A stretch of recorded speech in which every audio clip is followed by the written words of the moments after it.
Hi, boys and girls. I'm Mrs. Harris. It's good to see you guys again. This will be my last lesson for the school year, and I wanted to just talk a little bit more about some safety rules. We talked last week about stranger safety, and this week I want to talk to you a little bit about some things that will help you stay safe if you happen to be spending some time alone over the summer, or if you're at home with older brothers or sisters, or or maybe a babysitter. And then also, I know that most of the time in the summer, kids spend more time outside. So just talking about a couple other things to help you think about your safety. Okay, the first one has to do with when you happen to be at home by yourself, or maybe with an older brother or sister, like when your mom or dad goes to the grocery store. I know sometimes they may leave you at home for a short period of time when they're running errands or things like that. Okay, so it's very important that if that does happen, that you know what the expectations are, or what you're supposed to do, or allowed to do, or not allowed to do while they're gone. But in general, you always want to make sure, if you're at home by yourself or at any time, that you never touch a gun or a weapon, and you never touch knives. You want to make sure that you would never light a fire or play with matches or something like that. Um, if you're at home and say that it's an older brother or sister that's in charge of you, make sure that they always know where you are, who you're with, and what you're doing. When you're at home, there might be times when somebody comes to the front door and knocks on the door or rings the doorbell.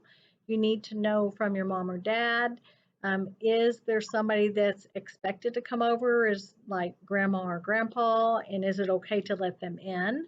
Generally, when you're home, um, by yourself, or really when you're just at home, if the doorbell rings, you need to ask your mom or dad before you answer the door.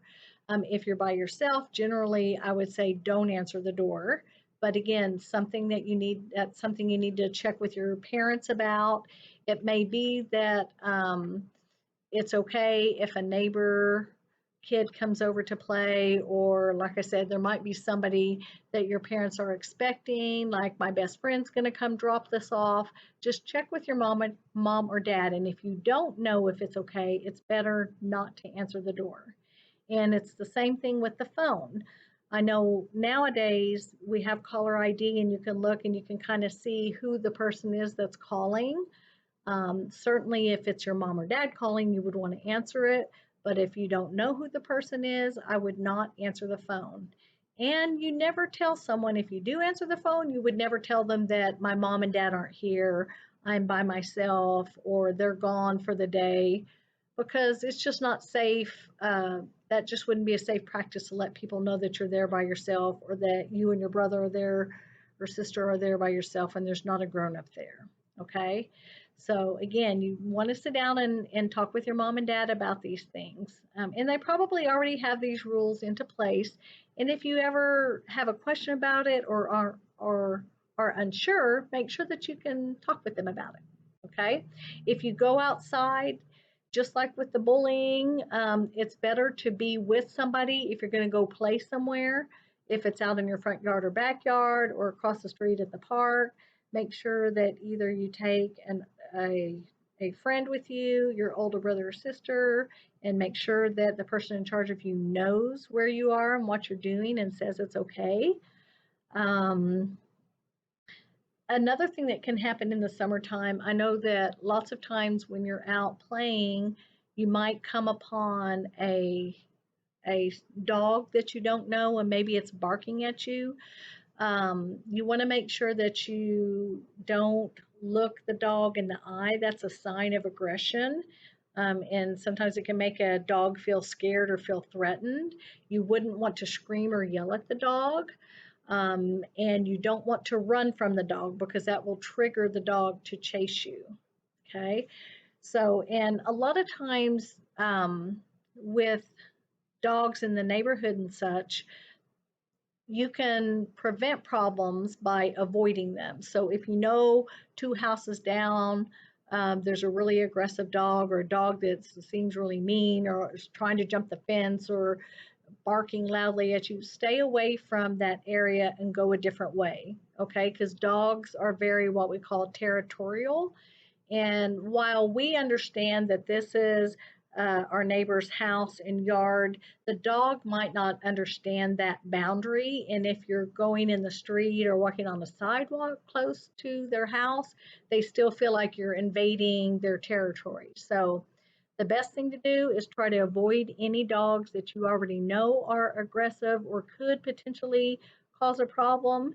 And then if you do come across a dog, you might just turn around and go the other way, walk off slowly, don't look at it, don't scream at it, don't try to engage it, okay? If you're at a park or something and you see somebody that has a dog and you're thinking, oh, it'd be so fun to go up and pet that dog, again, ask the person in charge of you first.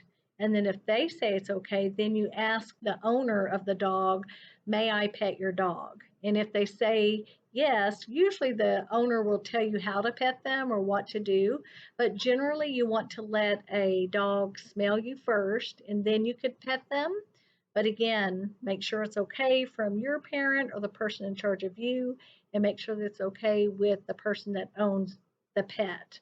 I know a lot of times people think that if a dog is wagging its tail that it's happy and friendly, but sometimes dogs wag their tail when they're nervous or scared. So you can't just assume that if it's wagging its tail that it's happy to see you or happy to be there with you, okay? Um, Never go swimming alone. This is very important. I know we're going to have some hot days in the summertime. And if you just think that you want to go swimming, you need to make sure that there's an adult there with you, and that the adult in charge of you knows it. You have to ask their permission first and make sure that they're there with you. I know we have a lot of creeks, we have a lot of ponds, we have a lot of rivers around us, and it's just not safe practice to swim by yourself. Okay, you need to make sure that an adult is with you and that they know where you are and what you're doing and say it's okay. Okay, and again, kids, remember our rules about strangers. A stranger is just simply somebody that you don't know. So we need to follow our 3 rules. We don't ever talk to strangers or go with strangers or take anything from strangers unless we ask the person in charge of us first. That's going to be an adult, particularly with strangers. It's going to be either your adult babysitter or your mom or dad, grandma, grandpa, whomever is the adult in charge of you. Ask them first. Okay? So, thank you guys for watching my video lessons and participating in our virtual school. I hope you guys have a wonderful, relaxing, and also fun summer, and I can't wait to see you guys in the fall. Okay, thank you. Bye.